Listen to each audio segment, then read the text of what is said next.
This is the Twin Cities Real Estate Investing Show. Real stories, real success in Twin Cities real estate. Join your hosts, Adam Tafel and Tim Swierczek, as they dive into the world of Twin Cities real estate investing. Together, they share valuable insights and practical tips to help both new and seasoned investors navigate the Minneapolis-St. Paul market. With a focus on relatable stories from real people, this show will empower you with the knowledge and confidence to thrive in your investing journey. Guys, take it from here. What's up, Tim? Hey, buddy. How you doing? We've got Michael. I don't know Michael's last name, I just realized. I don't either. Michael651. Michael, what's your last name? We got Michael Willliams on the show today. I'm not even going to cut that. Okay. Michael is an affordable housing developer in St. Paul. I found him on Instagram, and that's what we talk about today. And I had ironically run across him at the same time, so he's doing a good job of getting himself out there. Yeah, everybody follow 651 Michael, or maybe it's Michael651. You know, this episode is like very... I feel like for some of it, he's talking to us as if maybe we know more than we do about St. Paul and development. So I don't know, keep that in mind, but I think you get a pretty well-rounded idea of what he's got going on, challenges the city is facing, and it's shining a light and a glimpse on affordable housing and how complicated it is and how it doesn't happen as easily as people think. Yeah, totally. But yeah, Michael's a passionate guy, and doing all this, what he's doing at 28, obviously he's going to do big things in life, and here he is. Here's Michael. Investors, if a deal gets messy, call Network Title. They can handle the BRRRR, the 1031, mixed use, commercial, whatever it takes so you can close on time. Mentor of mine, guy who I really respect, Kirk Duckwall, says working with Network Title is kind of like having another personal assistant. That's how on the ball these people are. Network Title, complex deals made simple. Link in the show notes.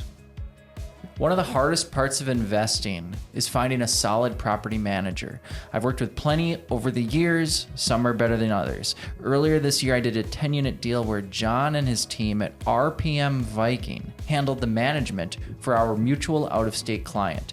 They were professional, they were responsive, they delivered exactly as promised. Now they are my #1 management referral, and I'm proud to have them supporting the show. Learn more at rpmviking.com. Use the code TCREI300 for $300 off maintenance services when you sign up with RPM Viking as your property manager. Thanks for sponsoring the show. Welcome to the Twin Cities Real Estate Investing Show, brought to you by Shook. Shook is the all-in-one platform to help you manage your rentals, built for real estate investors just like us. Shook features maintenance and expense tracking, including tenant-generated maintenance tickets and an IRS-aligned expense tracker. At just $5 a unit per month, it's worth checking out shookrentals.com, that's SHUK rentals.com, or booking a live demo in the show notes. Now, on to the episode. Price appropriate, you know? In different categories, and I've got 2 categories real well. Like the beginner, I'm good, and a super experienced person, I'm good. Where I kind of lack is that person who's in between beginner and super experienced. I found so we've been trying to take a swing at a residential flip for probably 2 years. We've been, we're getting sent full guts on. I have a good handle on being able to bid out just from the affordable housing side. And I definitely, it's an interesting, real estate in St. Paul is so interesting. Like everyone who's getting to the finish line, one thing I love about how difficult it is to get it done. We're all doing it a little differently, at least on the affordable housing side. And I believe that to be true on like the rehab side as well for the people who are really turning out deals. It's not always one-to-one. And so that's just so exciting because what works for myself kind of sucks for people who listen and are trying to learn in this city. Because what works for me, I get hit a lot. How can I get a real estate development? You'll need this, but then you need like 4 things to just happen. You know what I mean? And that seems like that's a case for a lot of real estate in St. Paul currently because of the situation we're in. So, because some of our systems are just hard. Okay, have ADD, be like crazy addicted to work. Yep. Just think about real estate all day long, and then do it for 6 years, and then like, you'll be right where I'm at. Yeah, literally. Okay. I agree. Yeah. I mean, I was when I first started. Are we going? Mm-hmm. Oh yeah. Like when I first started asking the questions to start developing here, you know, especially in that space, it's really close knit. The lips are super zipped shut. Scarcity mentality. Yeah, and I understand why though. It's the affordable housing development is a fee game, and what my fees are. I learned this pretty quickly. What my fees are versus what their fees are. Again, we're all getting to the end of the finish line differently, you know. Some people making a lot more money than other people, you know what I mean? And so sometimes when you let in, and now I can understand that, you let in like a potential new team who is going to compete in the same funding pools, like you start to show your hand a little bit, how the breakfast is fully made. And so that's been really interesting. Without getting into your fee, because that's not the whole point of this question, can you explain what a fee game is and what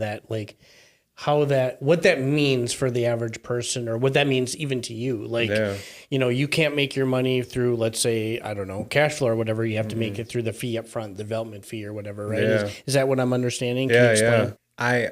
I'm only 28 for starters, so I speak of things in a lot softer way than a lot of our competitors do, just because of the generational difference, you know.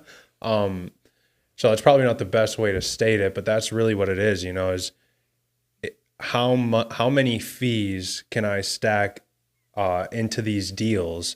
When I say just not trying to put shame, just not trying to speak to what anyone else is doing, but how much fees can I layer into a deal prior to getting across the finish line, you know? Because like you said, we're not making money on any cash flow, or I'm not mapping out any like rate of return or CapEx or anything like that. Like we're literally looking at is the amount of cash it's almost like barbaric investing, like 101, the cash put in versus cash given out, you know? Sure. Honestly, and that's kind of the only metric in the affordable housing space where you're getting the money. And so, can I ask a clarifying question? Because I don't know anything about this. So like generally a house builder or a GC has like a premium. They're going to hire the subs, and then maybe 30% is on top of that. And then they're going to mark up materials. And that's what? I just burped. Oh, I'll cut it. And that's how they make their money, right? That's how GC normally makes their money. No. But you're talking about fees. Is that different than what I just described? Well, yeah. And this is where, like, how savvy a developer are you, you know? Because it can start with just like a development fee. In an affordable housing deal, you're allowed a certain percentage of development fee. Some cities are 10%. Some ask you to go a little bit lower. Cities that are newer to the affordable housing space will ask you to go lower. A lot of the times because they're trying to bring down total development costs. Sure. But a lot of the times what those newer cities don't realize is those development fees are basically secondary contingency line items. And so in asking a developer, you know, hey, instead of doing 10%, would you do 5%? You're not actually cutting the money that's going into my bank. You're cutting, you know, the potential lifeline that the deal has, because we defer these fees. Most affordable housing developers are deferring a portion of their fee. And especially a new team, in order to get deals done in the city, you're deferring a lot more of that fee, you know, to make it more attractable. And so, you start to learn this game, you know, of like, okay, I'm doing fee here. You learn that other teams are doing fees here, here, and here, and that's the development teams, you know what I mean? And so that's outside of the GC, outside of any other hand in the pot, you know what I mean? And so, then I think it's just about learning the balance. Now it's not that it's necessarily predatory, right? Like we're a development company, affordable housing business. If you want to be able to, you know, not just be like project to project to project, but actually build some level of scalability to like build your capacity to do more, then you have to obviously make money to, you know, to be able to spend more to, Yeah, you don't have to feasibility defend studies. making money to No, us. yeah. No, all good. A lot of my platform isn't built around making money. So I always joke with my business partner, almost everything I do turns into a nonprofit. So people might be a little surprised to hear me talk about how to make money. Will you just tell us what does a developer do? What's your role here? Take us from there's a plot of land that has potential to the end. How is the fee of like the final value? And because I don't know anything about this stuff. How does it work? So I find dormant land, land that no one else is looking at. Hopefully, I always say hopefully, and I come up with a vision. There's a certain cost to get a home on that site. There's a certain, I will say, want that the city and different neighborhood partners have. There's a different level of requirement in terms of not just like insulation values and trying to hit things like Energy Star certification, but there's like literal appearance of the building. And so just being able to like line up all these different partners and then do it at the price that can actually get done, because that's a lot of the time what ends up not the missing piece is like I can have a good architectural design, I can have a great GC, but if I'm price gouging like hell, excuse my language, we're not going to get it done. And so everyone has to be on the same page, understanding the asset type that they're building, to kind of get to the finish line on these urban infill affordable housing developments. So, without a developer, and a lot of GCs do this, so this isn't to say that, GCs aren't, but I really take a lot of the headaches that the city brings to the table off of my GC, So contractually, do you lock down the land first, or the house that's going to be ripped down? So we receive with the style of development we receive it through seller credit through the city. So any land that I'm developing on is HRA owned. It's, What's HRA? Housing Redevelopment Authority, right? That's what I was going to say, but I'm not. Yeah. That was my gut, but I'm not I believe so. And so basically city owned land, with the hope that there hasn't been, some layer of look at it for quite some time. And then we start to engage the city and the neighborhood and potential development. And then we look, for potential, whether it be like, and where we're currently looking at, it's Eastside Neighborhood Development Committee. Maybe it's the Payne Phelan Group. Maybe it's reaching out to Nelsie Yang, the council members, just to not getting any letters of support, but just see if there's a appetite for this, and then you kind of, I always tell my partner, we stack the deck and then you present it to the powers that be, which is PED, City of St. Paul Planning and Economics Department.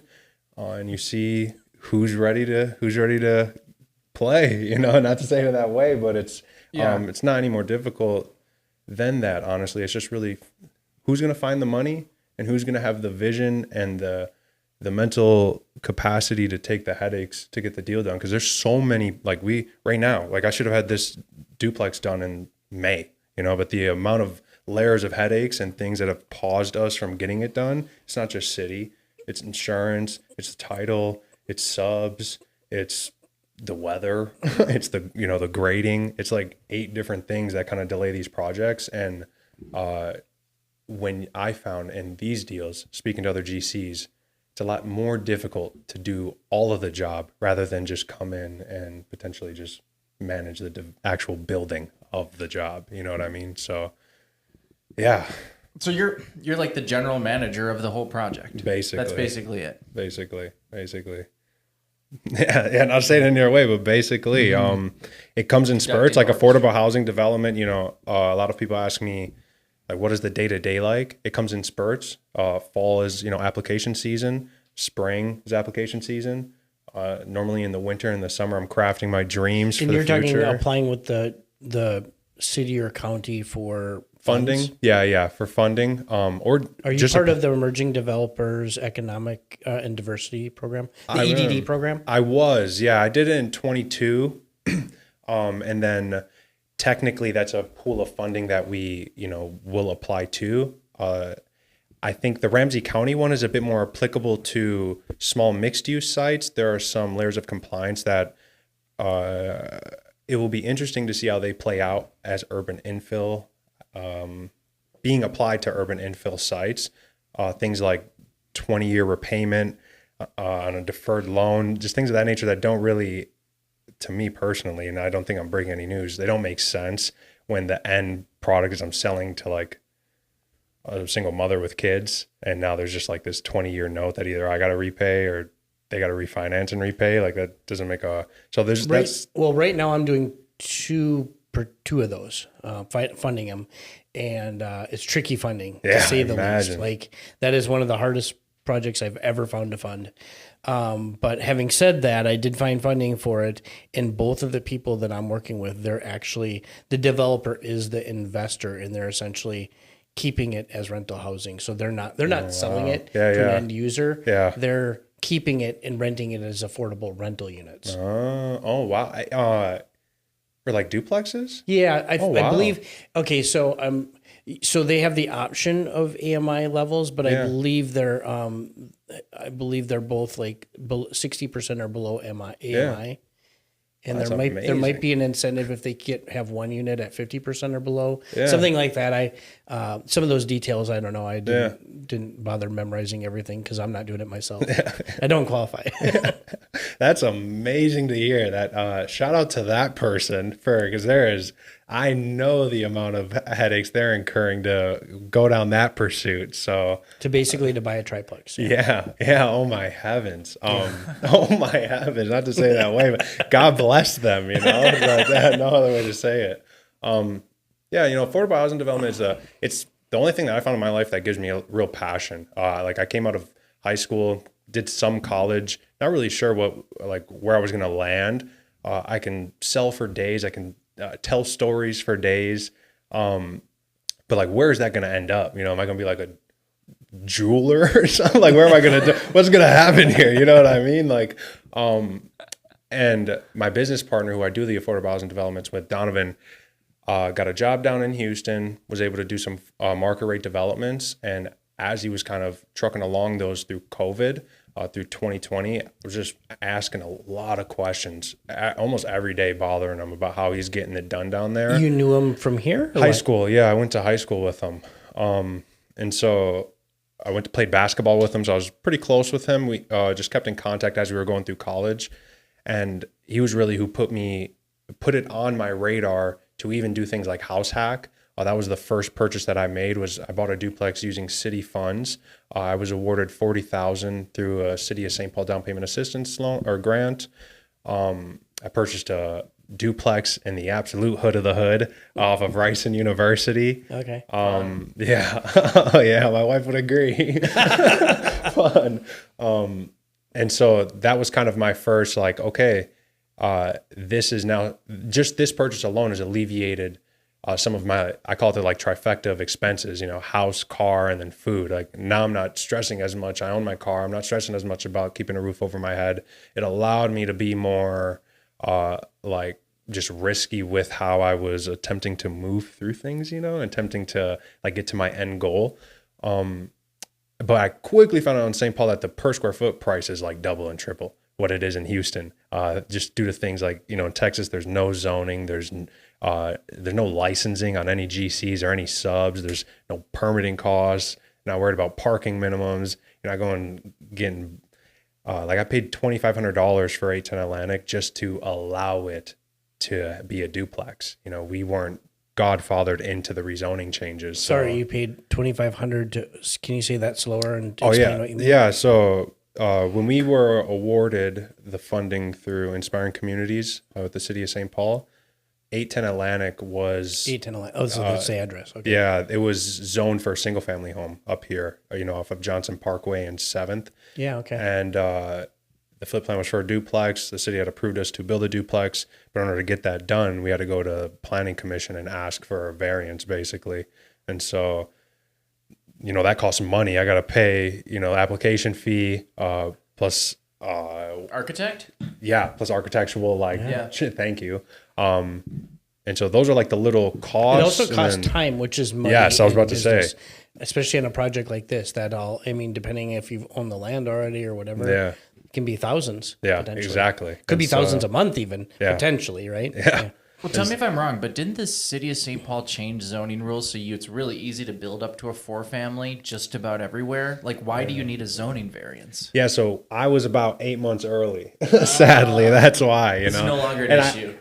I wish, this is where it becomes like everything in this life, I think with real estate is almost like timing, because if we would have just, you hate delays until you're like, oh, if I would have I was 2 delays away from building the triplex, actually. Damn it. Excuse my language, but you know what I mean? It's like, oh, man. And so, yeah. And so I'm always thinking about those things, it's like a lot of people talk about the issue of development up here, and it's like they don't understand the difference of 8 months stopped an additional unit of housing being developed, no additional subsidy required. We were already approved for the amount. So it was just a matter of what was legally allowable, and so, yeah, you said don't got to deal with that anymore. But one less thing in the pool of many of things to deal with. So if you want to use these programs, and we'll just say St. Paul specifically, does the lot or the building have to be like a problem type of property? Like, or can somebody on a double lot split their lot and then use this program to do? Yeah. Because you said the places you're doing are part of what? It was an acronym, like, a 3-letter acronym. So they're HRA owned, so they're either owned by the city, and then there's some layer of potential financing. Like, have you heard of NSP? Is a federally funded program. What is that acronym for? Do you know what that acronym's for? Neighborhood Stabilization Program. Thank you. And now that's a pool of funding that's being allocated to a certain type of housing. Basically almost like single family homes and tiny houses. Okay.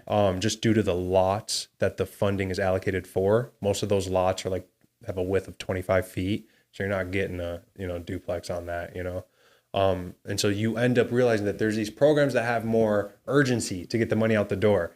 And the city is like walking through, to me, the city's basically working through, okay, today's urgent program to get the money out the doors for is NSP. Now we got to get all these lots that are allocated this money and hurry up and find people that can get, do this type of deal and get them out the door. And then in 6 months, it might be Minneapolis Housing Finance. I don't know, Minnesota Housing Finance Agency maybe. And now that funding was allocated for X type of development. And so they're going to go scramble through their catalog of HRA owned land and be like, oh, which sites can we develop X, asset on to use this money? And so the city is focused on, I got money today for this, and it's for this development. You know what I mean? And so your job as a developer is to figure out what the hell they're interested in. What kind of development are they interested in today? Is if they got $1.5 million, through this funding for this type of asset, that's $1.5 million for that type of asset. You know what I mean? That's not $1.5 million that they can just go, oh, your 10 unit looks like a great idea. We'll throw it over here. And they're not hearing any of that. And you have to be ready, right? Because if you don't apply in time, it's gone in weeks, right? Gone. Like maybe even days, really, right? Yeah. I mean, it's really, you apply by the deadline and then the money's gone. And I really there's think people left without chairs, right? I mean, 100%. Yeah. Like you could apply every cycle and only get half of them, maybe. Yeah, genuinely. Yeah. And that's the same thing with, sometimes I wonder how much, I always tell my peers, just do it. Just do shit. You can just do shit. You don't have to gear it up and just start trying to figure it out, problem solve until you do it. And the only time to do something is right now. Yes, I agree. Literally just start. And so you can't do it tomorrow. Yeah, literally. You gotta do it when tomorrow is now. And so sometimes I wonder if the funding pools that not just myself are competing on, but you look at LIHTC, if all of it is just so much more hyper competitive because everyone's I'm under the crazy notion that if I just apply myself, I could potentially do it with a long enough window. You know what I mean? And so if you get enough of those people that are like if there are 8 of me with how I'm thinking about LIHTC right now,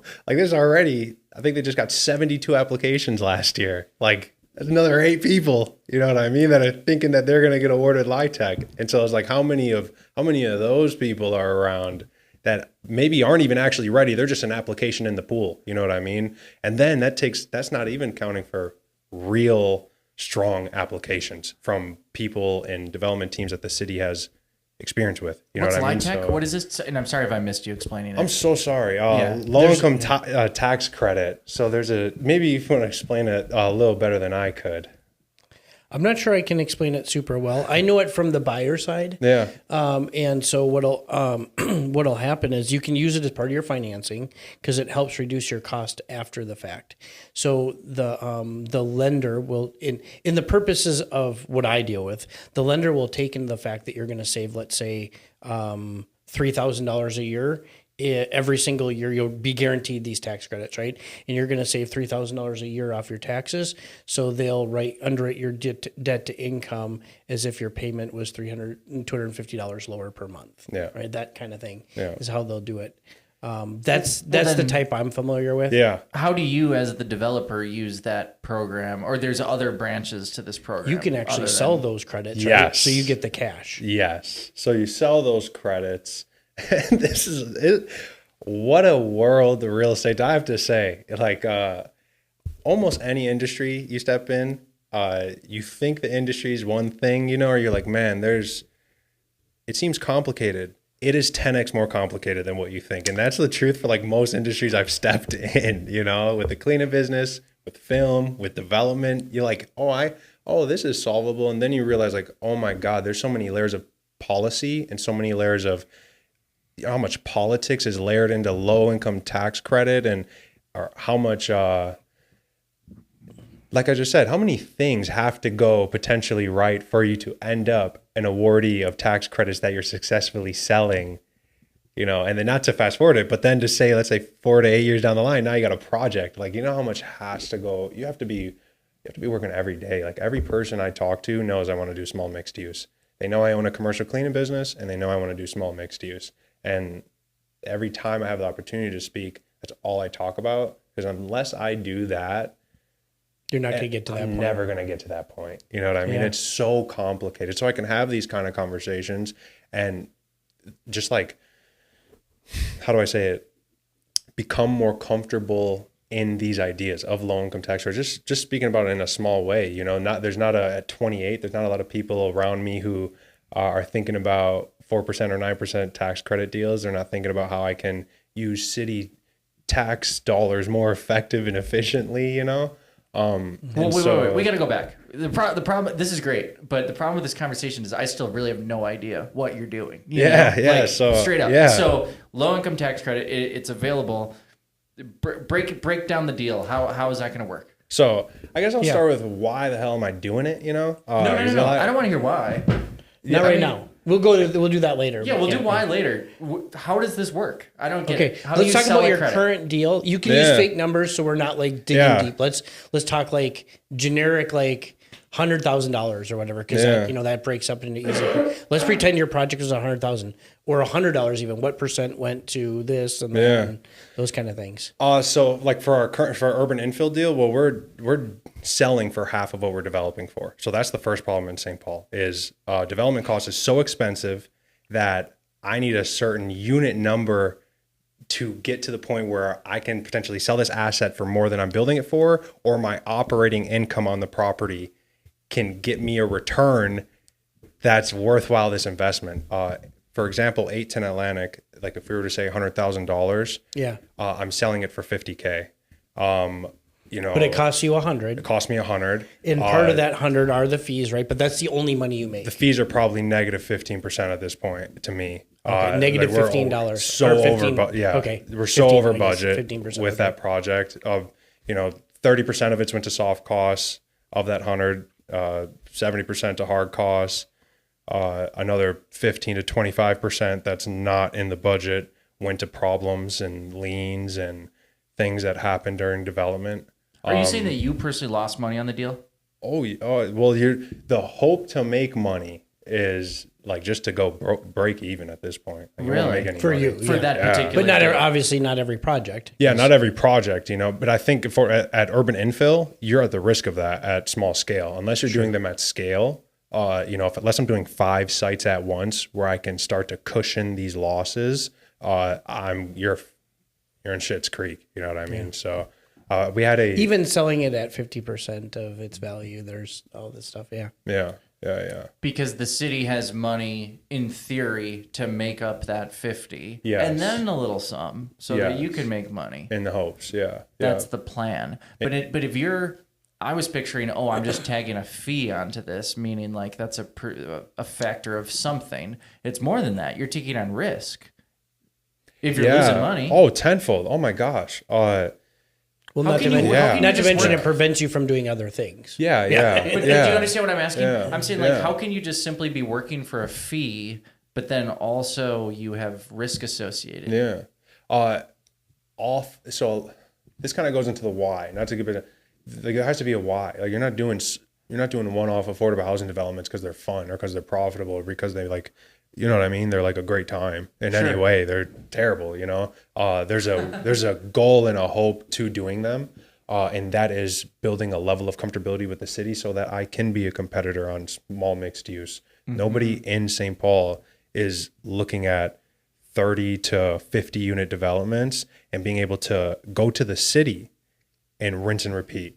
It's fine and dandy if they can go to Ramsey County, and it's fine and dandy if they can go to Neighborhood Development Committee, and it's fine and dandy if they can go to these, but can you go to the 11 lots that the city owns and turn these into potential housing? And that's what I'm trying to do. And so I'm very focused on one goal, and it's very costly. So not to get back to like 810 Atlantic, but and that's the duplex. Yes. Okay. And that's why I spoke earlier about the contingency and developer fee. Like, you need cushion in the deal to incur problems. We had a sub walk off with $20,000 and then showed up and took his $20K from title. That's $20K gone. Like, you have these things that happen. You want to shout out that sub right now? Who was it? A great person, but I'm sure you guys, there's many subs like that. Not to be rude, but there's So what happened in this case? I mean, we've all dealt with something like this. Yeah. But just for a second, let's pause and say, so the sub did work of $20,000 of value. Yeah. Walked away and didn't finish. So he did not finish, and then took full payment from our team, and then took the payment from title. So he double dipped. No, that's what I'm saying. How did he do that? They walked in and grabbed the check. Miscommunication on bingo.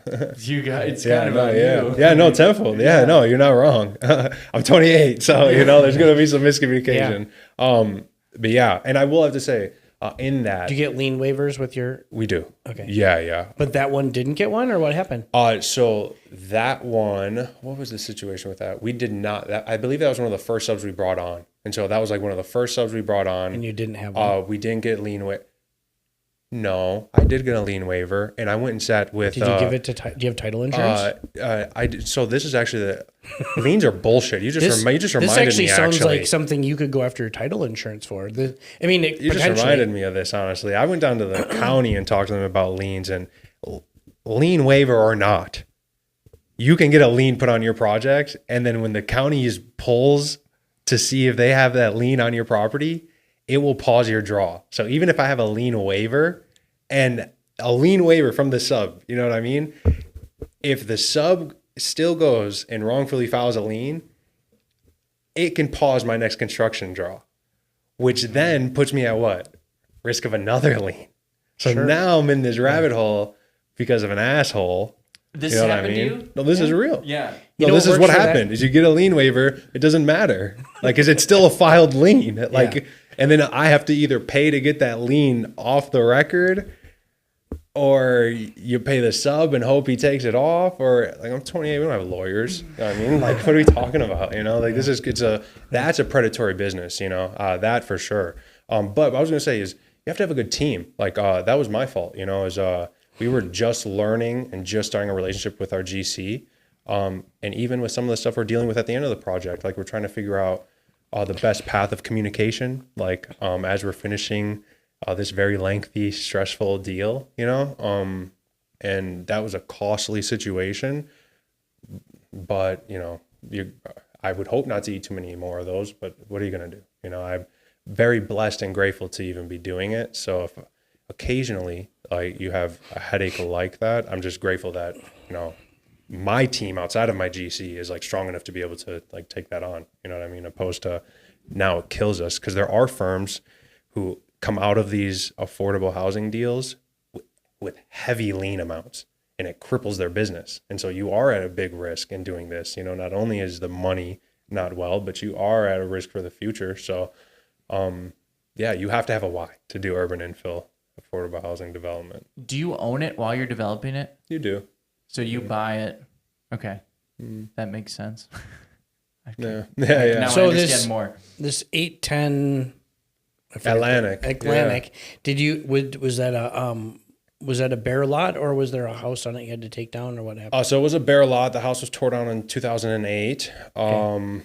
Yeah, and it just sat vacant. You know, no taxes being paid on it until that, and I believe it was 8 other lots were put into a program called Inspiring Communities. It gets taken back because of the taxes. Yeah. Got it. Yeah.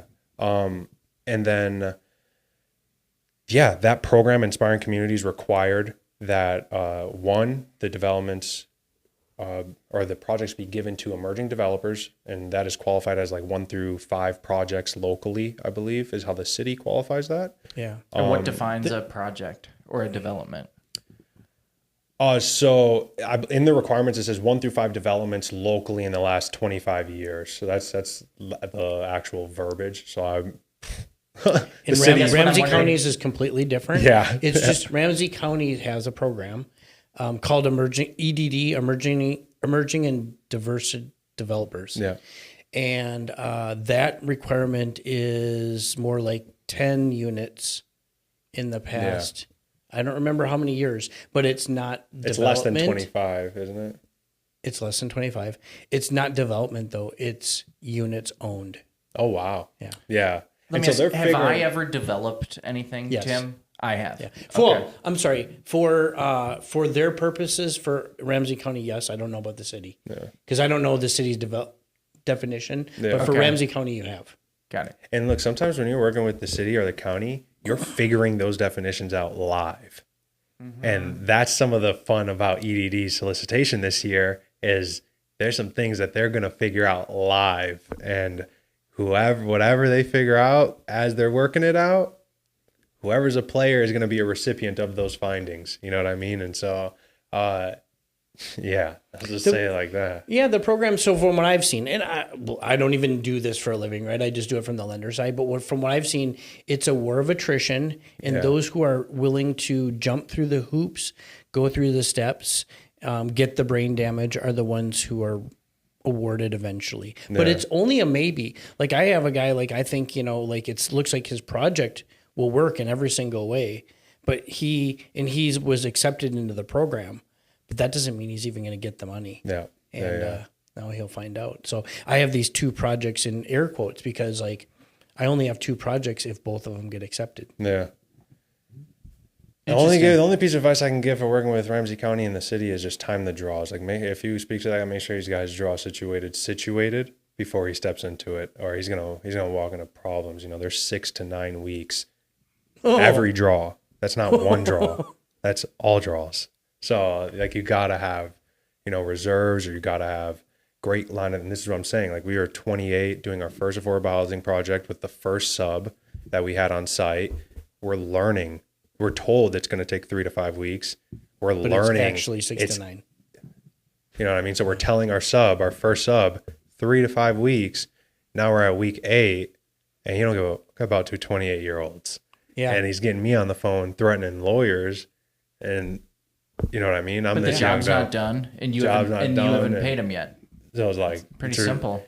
Pretty simple agreement. To be honest, I found that real estate is a game of like teams almost. You know what I mean? Like you find your team and you guys lock into how you guys are getting your deals done, and you just rinse it. Yeah. You know what I mean? The reality is there are people who work for the sub who need paychecks to pay their bills, right? Yes. So the sub had to pay them whether you paid them or not, right? Yeah. And so I get it on every level. And you're absolutely right about the teams. There's not anti your comment. It's just more like there's the realities of the world. And what I really don't get is the government doesn't get that, right? Yeah. So they're trying to put these programs on, and I'm looking at them, and the numbers to boggle my mind. You should see their budgets. So I will just say this because I don't want to give away anything. But if Adam and I were doing any one of these projects, we would probably do it for a third of the cost, and no more than 50% of the cost. Right. So they're paying double. Yeah. And the city is granting double what they need to get that project done, and possibly 3x. Yeah. And if they would let just like experienced people who know what they're doing get in there and do it and remove some of the red tape, they could get 3x the units for the same money. Interesting that and you probably have experienced this, right? Yeah. Yeah. One thing I found very interesting is that instead of like the decision makers deciding to go with people that they have experience, like they layer it behind this term biasy. Like there's no biasy in our awarded, selection process. But then they end up like year over year, like there's going to be a Ramsey County EDD forever. Yeah. You know what I mean? Yeah. Like there's how many are there going to be? Emerging Diverse Developer Program. Got it. So not as white as me. Is that what that means? I have a friend named Russell who is a farm boy who went through it. I talk with him a lot. He's a farm boy. Why full white guy. He's one of two. Yeah. That's funny. Yeah, maybe what would it be? There's 15 and 13 are of color and two are not. And I was one of like one or two as well. Yeah. So, I think where were we at though? That made me laugh. Yeah. Well, sorry. Tim was talking about how I get they're doing it because they want it. Real estate developers are some of the wealthiest people in the world, and so maybe we should help some other people get wealthy. Yeah. That makes sense. But at the same time, you're wasting a crap load of money because these people... Because they're constantly... You know what it does is it forces new people to go to GCs. These GCs have never worked with them. So they're pricing like... one of the per square foot costs I got for 810 Atlantic was like $450 a square foot. I'm building at 198. It's like... Right. And that conversation happens because I'm new. And so how many... new developers, let's say in the next 10 years, how many projects could potentially get done that are happening off of new pricing? It's never like repeated relationship business, which actually is what buys down costs. And so like, you're right. Yeah. You could do deals right now for our 2026 developments. We could be doing the projects we're doing at like 130 something a square foot. But why aren't you bidding them with the city and then the city picks? The city decides. Well, I'm sure the city decides, but when submitting a bid makes sense, and then of course it's not the only consideration that the city makes. It's like experience level and blah blah blah. Yeah. And then city's comfortability, like their own perceived comfortability. But not I guess even what like I'm any of asking this is like. Is there any bidding process whatsoever, or does the city just say this will cost X amount per square foot? This will cost. That's insane. That doesn't make any sense. With Inspiring Communities program, that was the case. This will cost $200 a square foot. And you will or will not do it. You will spend the money. You will or will not do it. And so that's how I went to our GCs. I went to like Shane Weiss. Said, can you do this? $200 a square foot, not $1 over. It's not. It doesn't make a good conversation. Your profits aren't a part of that. No, that's all. That's all you got. Okay. Is $200 a square foot. Okay. Yeah. No, and so the city is and where that helps, they add on cost to the point where it's $200 a square foot, but also accepting all of our rules. Yes. Which our rules are 175 a square foot. Yes. So you really get 25, right? Yes. I'm making up the numbers, but right? Yes, that is true. Yeah. Yeah. So they, without them, I wouldn't have done A10 Atlantic because I was getting price gouged. And whether that price gouged is fair because I was a new, potentially a new developer in the space, it's all fair. It's all fair conversation. By the GC? Getting a difference in quote of 250 and then 450, and these are all emerging GCs, like in the St. Paul's pipelines, like, you know what I mean? So without the city coming in and saying, no, we won't even play ball until it's at 200 square foot. Then, that allows us to go around and have more conversations. Like, no, we cannot do this for $1 more. And eventually you get there if you're lucky, Yeah. So part of what I was kind of hearing you guys talk about a few minutes ago was you were kind of saying like they keep throwing all these newbies in and you're saying, well, there's a reason why they're doing that. And I think the happy medium or kind of what I would extrapolate out of what Michael was kind of inferring was it's not a problem to have newbies, but you have to then coach them up and stay with them more than just one project. Yeah. Right? I mean, like, good for you that you throw 15 people to the wolves, but eventually we don't need 45 people over 3 years to the the wolves because there's only 40, they don't need 45 new developers in a decade. Yeah. Or maybe that's all they need. Yeah, right? really. I mean, in a whole decade, right? Yeah. So why don't we make these 5-year programs, and every third year we're adding people to the program or something like that, right? Or something, Instead of, all currently, like they're ensuring their next solicitation is like triple the responsees, they're ensuring that the competition will forever be more competitive.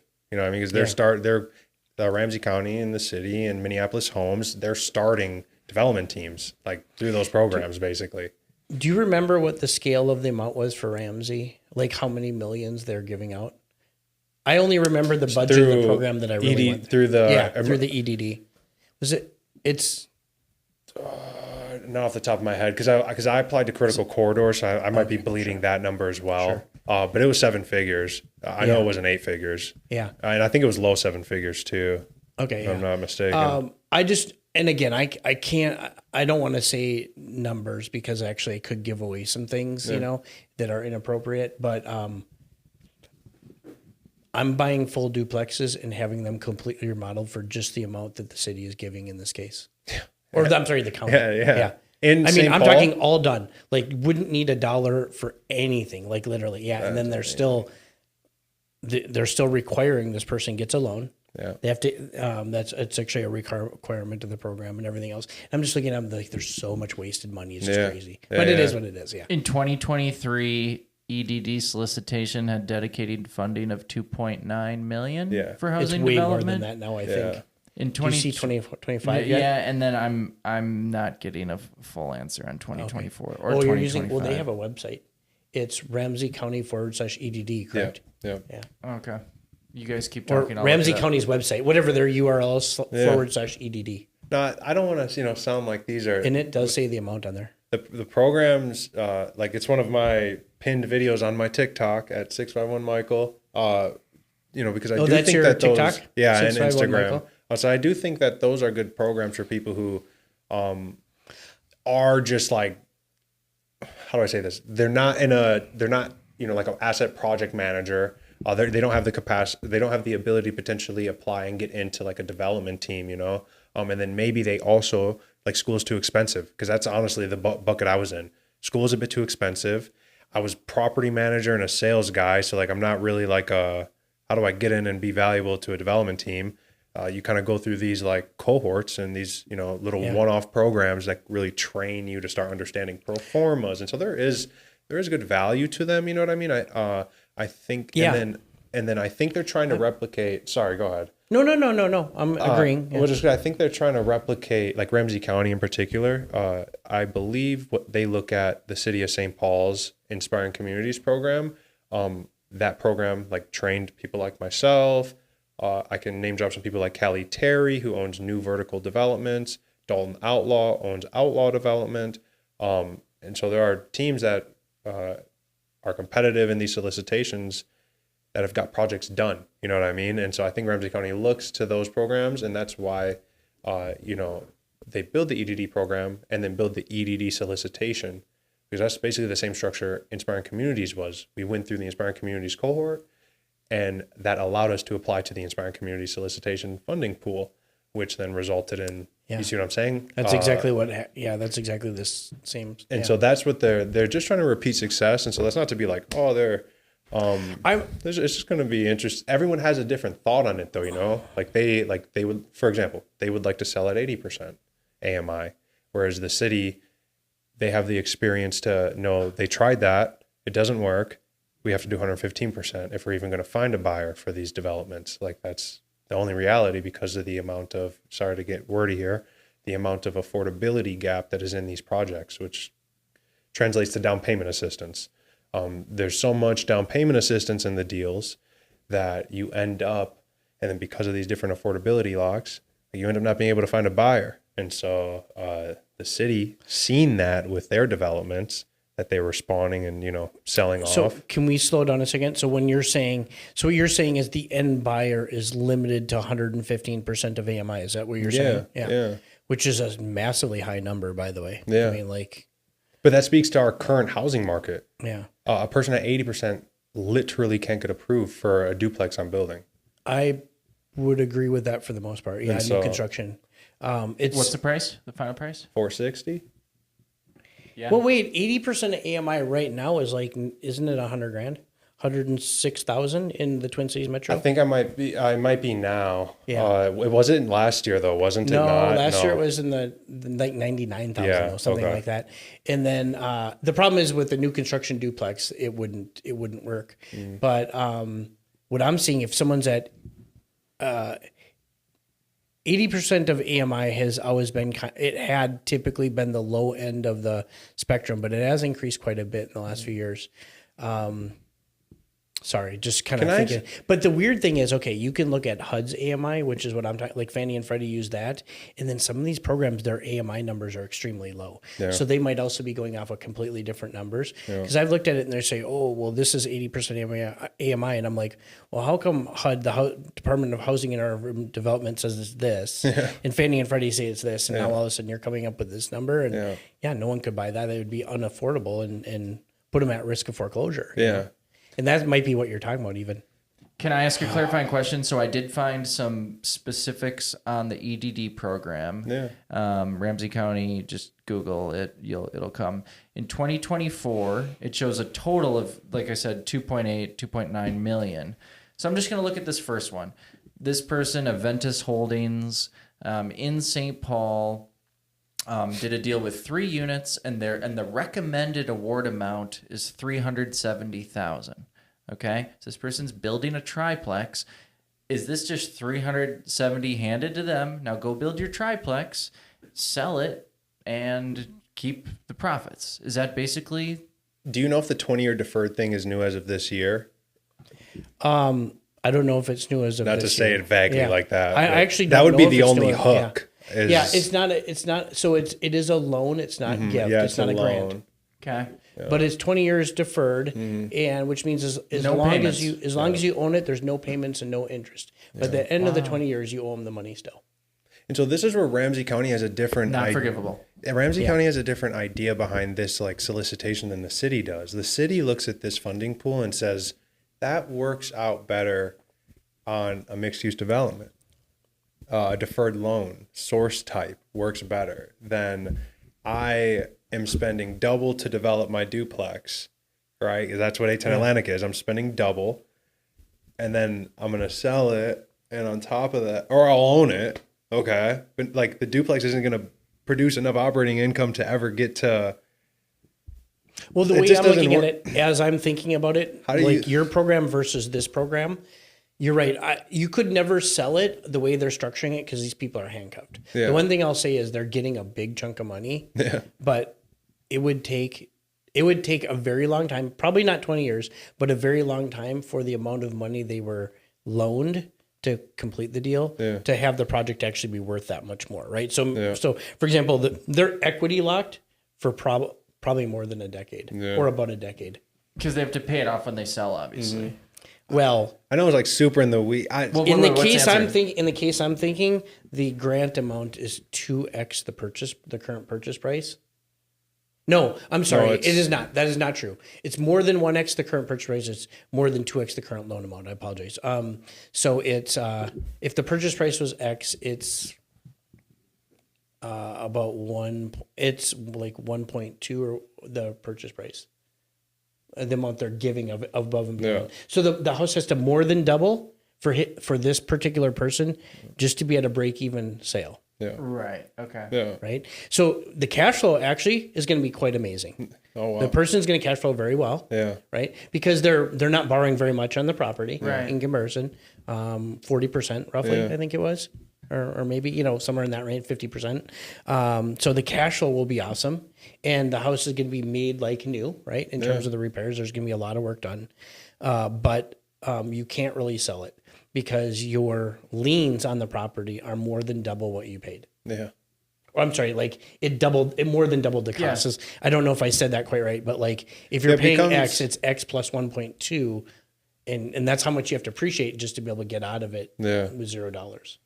Yeah, I know the program like director and manager over at Ramsey County, and but I wish that people, not just them, but just like people in general, would have like a more like honest conversation around why like some of these programs are positioned the way they are and like what the end result on them is, because then it can like better inform the applicant. You know, like the city, they need units built.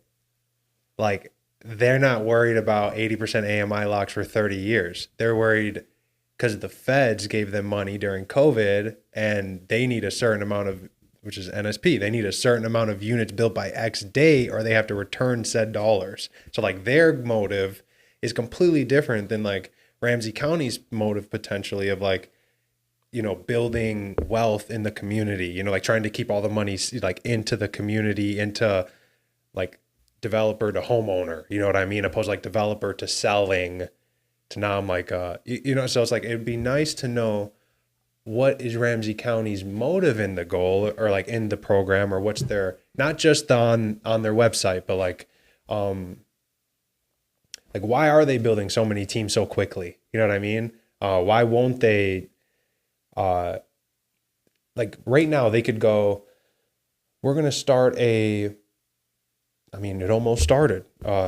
Myself and 3 other firms, we're going to start St. Paul Development Alliance, and we're like a cluster of us have gone through all these programs since 2017, and we're like, we're going to go be the go-to team. They don't want it. Yeah. They want the next team, the next new team.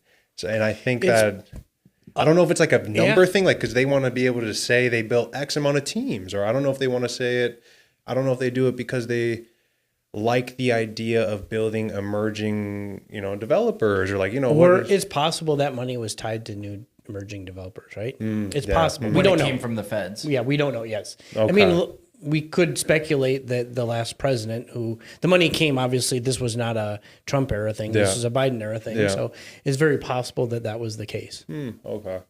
I don't I know. always know it, but it does always come down to like what the, like, Requirements were for the money, the strings attached. Yes. You know what I mean? So I know we're super in the weeds. I'm so, real estate development is, like I said, I love trying to solve the puzzle that we have going on here.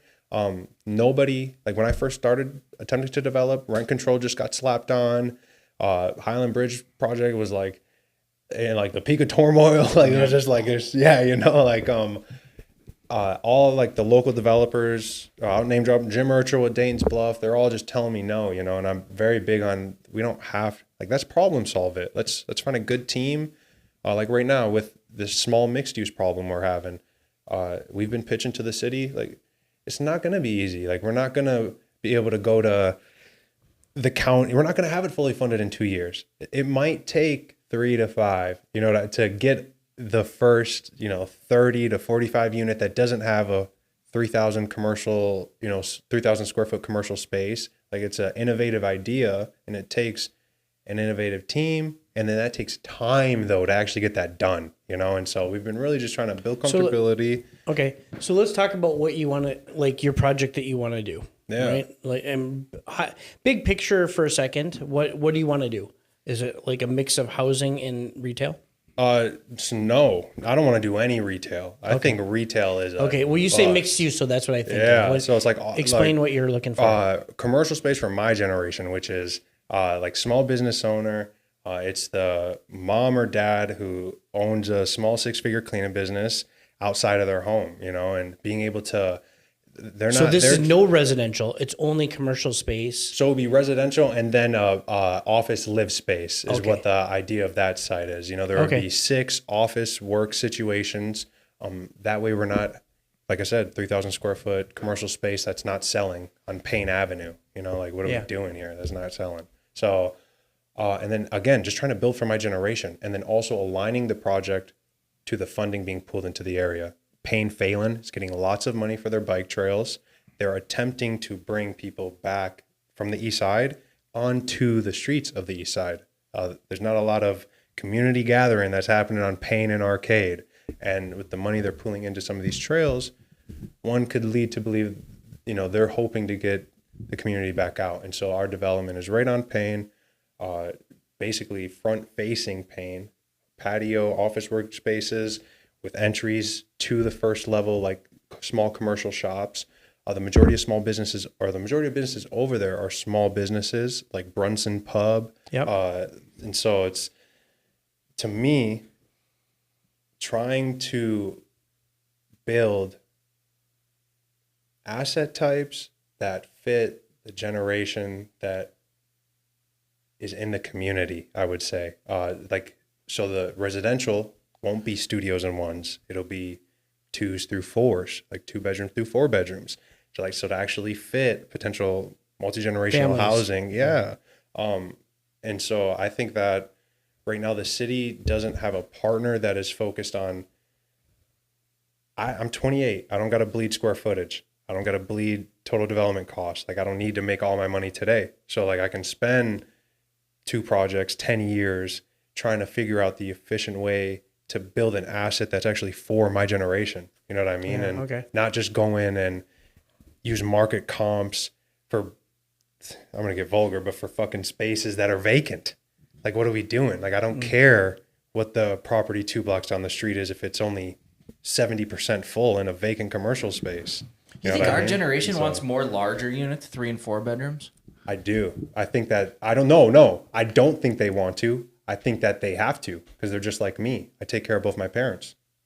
Oh, So do I want to? That's not to be rude, but like, I love my parents. I don't want to be multi-generational housing. And so I think on top of the people like me. But what you're there's- saying also is no one building that. So like Yeah. there's a gap in the marketplace. Like let's say 80% of the marketplace only does want 1 and 2 bedrooms. You still need the 20% to be built, right? Yeah. And when all the multi-generational housing is being stuffed into for sale affordable housing units, that's what's happening right now. All of our multi-generational housing is being built in urban infill 1 through 4, unit developments that are being sold. That's some AMI split, and so there's not the Outlaw Development's one of the small teams that is building an 8 unit, and every unit's at some affordability lock. There's not a lot of teams building smaller developments, but at a area median income that actually allows the community to live into it. You know what I mean? There's a big gap there where you get these 55 unit developments. 10 of them are 30%. Those 10 are never empty. But the other however many is 50% full because they're double what the market would fucking drive, or they're $500 more than any family in a 5-mile radius could pay for. Like, that happened. That is Payne Avenue. one thing that I've noticed as Interesting. a real estate agent who does a lot of residential, you get every once in a while, every like year and a half, I have a client who's interested in one of those land trust deals. Oh, yeah. Yeah. And it's like, well, you got to make under 92,000 a year, but then to qualify, you got to make at least like $78,000 a year. So it's like these programs are created for people who make exactly a certain amount of money. What are we doing? I agree. Yeah. I agree. And I found, so tell me if you're finding this, 'cause I don't know if this is true. So I don't know if this is true. I was told that with these affordable housing developments, so let's say the city of St. Paul, they decide 115% AMI. The down payment assistance allocated in the deal can make a buyer not qualify. Is that true? Like, am I even saying that? Where's the down payment assistance? Like, okay, so you're saying, explain to me a little bit more what you mean. Like, do you mean the buyer needs down payment assistance to qualify? Like, let's say 810 Atlantic, the deal was built with $90K of down payment assistance in it. So whoever's buying it is going to be able to have access to that $90,000 of down payment assistance. I was told that money can make people, their income too high to qualify. Is down payment assistance used Down against payment income? assistance is not, no, it is not used as income. However, there are usually income restrictions. So if it's 115%, that's a pretty large number. Yeah. And with $90,000 down, so to speak, or down including closing costs, I don't think there'd be any problem for anyone making 115 to qualify. Even 100% of AMI should be way more than enough. I don't know what the number is exactly. Because somebody was... matter of fact, 115 sounds really high to me. I'd have to look at the numbers. Unless they're using a different chart. The charts I see, that would be a ridiculous amount of income. Yeah. Yeah, I only asked because that was stressing me out for about up until like a week and a half ago. I was like, I didn't even like. I always say in real estate, don't you? Maybe you guys have felt like this. People will just like. It's almost like a bird flies past you with terrible news. And then you're like, wait, is that true? There's a lot of people. You don't like even that. know who that is. You know, you're like, wait a second, bro. There's I so would much be misinformation and negativity. And, But that's not just me, though, right? It's like a drive-by. drive-by of bad info. Here's what could be a problem on that structure. Not necessarily because I don't know the details, but could be. So if you're getting $90,000 in down payment assistance, and you make 115 AMI, those two things in and of themselves aren't a problem. But what are the strings are attached? What are the covenants, right? And so if the covenant is a resale restriction at a certain dollar figure, that will rule out most lenders. Yeah. Okay. Right. Okay. I gotta be at Tires Plus at Yeah, I know quarter to we're wrong. 1 to get new rear tires. Apparently, I don't have any tread on my rear tires. We have Well, no, I know I'm going on tangents. So, look, I love affordable housing development. You have to have an appetite for it. Yeah. You only do it because you like it. And then you only do it because if you're like myself, it's the thing that can keep the lights on forever. Like I can go build small businesses and I want a cleaning business, commercial cleaning business. We're doing $20K a month. That's all great. But being able to build 1 or 3 of these will make it so my lights and my children's lights don't flicker for a long time. So that's that's the basis of the why. And then on top of that, you get to, I grew up in affordable housing. Like the people that are living in these units are me and my mother. So, that it is what it is. So for all the headaches you endure, like for any, thing that you do, like there has to be a powerful enough why, and so, yeah, as much as all this was like super verbiage heavy, and I was excited to meet both of you and like talk kind of in detail. So I'm sorry it wasn't like super consumer ready. Okay. But like, cause I was just super excited to speak with you guys and just talk real estate about like what's going on. And it's cool to hear your guys' kind of just thoughts on. When is your project gonna be done? November 4th. Wait, okay. So it's November 11th. Yeah, I gotcha. So it's already done? No, probably we're hoping the week of Thanksgiving. Okay. That was a joke about Is being it- over budget. Is it walkable? It is. Could we invite people Can over we do a there to meetup see at it? your place? Oh yeah. Yeah. And Yeah. is it sold? It is not. Did you even bother putting it on the market yet? We will probably in the next like literally week and a half. Okay. I'm got to finalize getting the stuff over to our agent. Buyer packet from the city. Okay, because there's requirements. a layer of stuff. So just getting all that stuff finalized. And That's the hardest part. It's that layer that's the question mark for Yeah. me. That's Who's the agent? those are the details I'd have to see. Cian Thomas. I work with ABC Realty. She's I know Cian. she's amazing. That's my real estate mother. I'll say it right there. Without her, I don't develop. So she's Shout out to amazing. Cian. I've known her since about 2002. So Yeah. But no, thank you guys. I Dude, appreciate hang out it. for a second. We're going to do a quick intro and outro. Yeah. Just hang out for a minute so we can talk to you on your way out. Is Cool. that okay? For We're sure. going to do it really Thank quickly. you guys. Yep. Thank you, brother.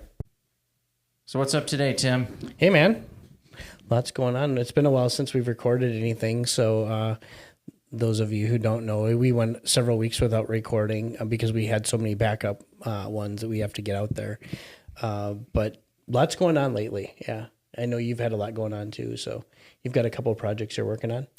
I'm closing on the Hoarder House, as it's been named on social media today. In fact, I'm going to Tires Plus. Shout out to my closer, Allison.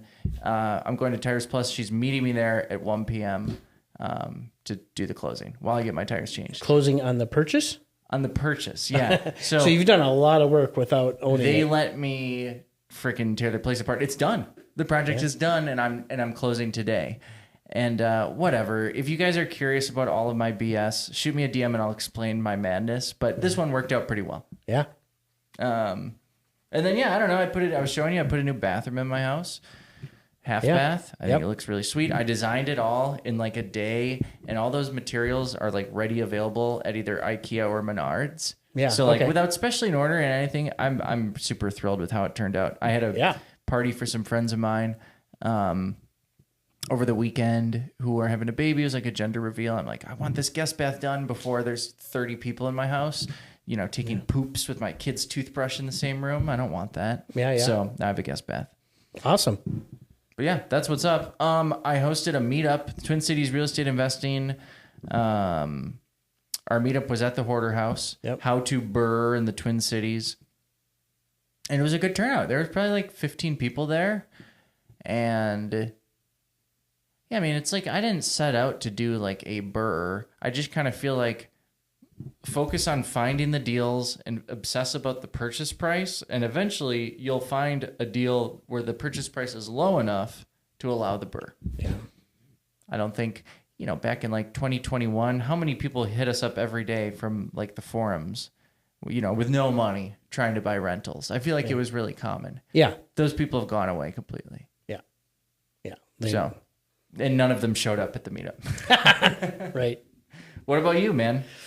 Oh, well, I had this, we talk about how when you're out there, things just come across your desk. I had a former coworker, his brother called me, and he knew of, he's a realtor who knew of a bank who had foreclosed on a property and were liquidating. They called him up to gauge, who he might have available.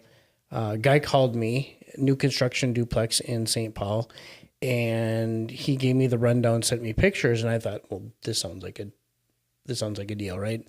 This sounds good. So I was like, the fact that he called me first, I'm like, I'm going to go out and see this quickly. And I did. I said, I'll be out there within an hour and a half. And real quick, this is new construction lender owned. Yeah. So basically a new construction that failed and got foreclosed on before it was finished. Oh, interesting. So no one's lived in it. What part? And it's on LaFond. I think I can say the address because I'm under contract on it, right? So 274 LaFond is the address. It's in St. Paul. Is that East Side? LaFond or Midway? It's considered Frogtown. Matter of fact, it is houses, like maybe fourth house or fifth house from the Frogtown Community Center. If you know where the fields are in the back, this LaFond like dissects or intersects the fields. Okay. It's right there. Cool. Anyway, 6-bedroom duplex.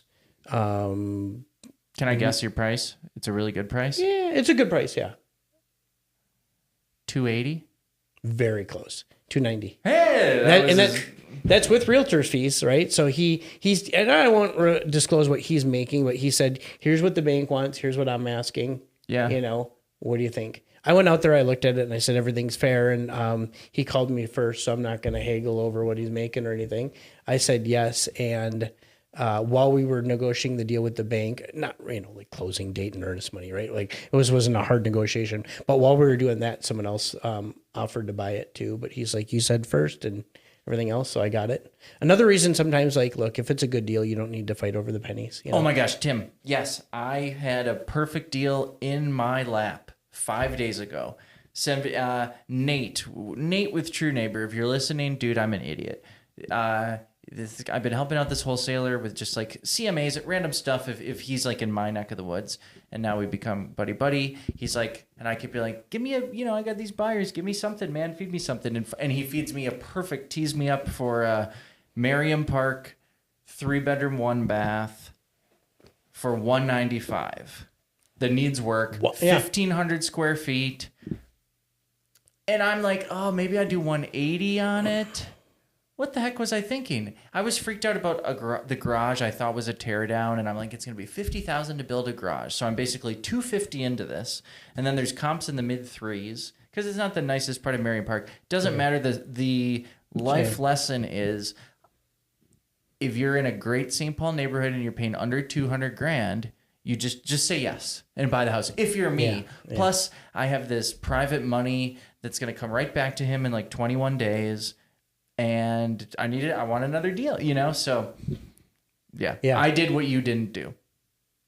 And I lost it. Meaning you lost it. Yeah. Somebody else came in. And then by the time I came to my senses 2 days later, and I said, yeah, I'll buy it. Of course. They had another offer at that point. And I'm the guy who has to refi something to get my cash. And these people just had cash in the bank. So, yeah. Dang it. Yeah. So I moved fast. And I even told them that. I said, look, I appreciate you calling me first because I'm going to look at it in an hour and a half. Because that's when I needed it. Like I had to reasonably give them a time I could get there. Right. Mm-hmm. And so I went there really quick and I walked away telling him I would take it. Right. I didn't beat around the bush. I didn't say I have to think about it or anything. You didn't prepare a spreadsheet first? No. No. I went around, I took pictures. I, have at least a reasonable idea of what I think it's going to cost. Yeah. Again, I don't know that I want to get into that on this podcast because I don't know what's going out, but I don't know if it'll go out before closing, and I don't think I want to get that deep. Yeah. But I have an idea, and I'm willing to share later what that number is. I think it's going to be a burrable, brand new construction 6-bedroom duplex. How often do we talk about 6-bedroom duplexes and how profitable they are? Totally. Right? I think I'm gonna have a brand new one. Wow. And that's very I'm cheap. talking like poured foundation new, not brick, not block or anything. Right. This is it's not. If I were going to change something, I wouldn't say it's perfect. It's on a small lot. It doesn't have a garage, so there's some flaws, but. I'm very happy with the deal. Yeah, we'll leave it at that. We'll get into the weeds on that deal probably next time we record. And thank you, everyone. Thank you, RPM Viking, for sponsoring the pod. Thank you, Network Title. And thank you, Shook Rentals. You guys are awesome. Check out TwinCitiesRealEstateInvesting.com to look at the show notes and get all that stuff. And please share this with your friends. And we'll see you at the meetup. Hey, hopefully we'll see you at Michael's property on the first Wednesday of December. Yeah. Because now we meet on the first Wednesday. So go to meetup.com and find Twin Cities Real Estate Investing. Bye. Bye. That's it for today's show. You can visit the TwinCitiesRealEstateInvesting.com website for show notes, tips, tricks, and other local real estate investing information. Adam and Tim would like to meet with you. To schedule a one-on-one meeting with either Adam or Tim, go to TwinCitiesRealEstateInvesting.com/schedule.